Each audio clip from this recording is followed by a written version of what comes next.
All right, so this is just the homepage of the class, and you will click grades if you want to check your feedback. It'll have a little notification so you know that something has been graded. You'll click grades, and then you'll go look down. Oh, look, I got a 1 out of 1 on this quiz, killing it. And then, oh, you see the comment bubbles means I've left you some feedback. So you'll click on it and it'll just show what I said about it.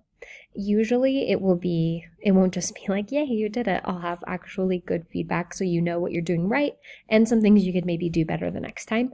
In this class, on certain assignments, you'll have to read my feedback and reply to it in order to get full credit on the assignment. So you will need to know how to do this. So as a reminder, it'll be you click grades, find your assignment, click on the conversation bubbles, and then it'll show what I said.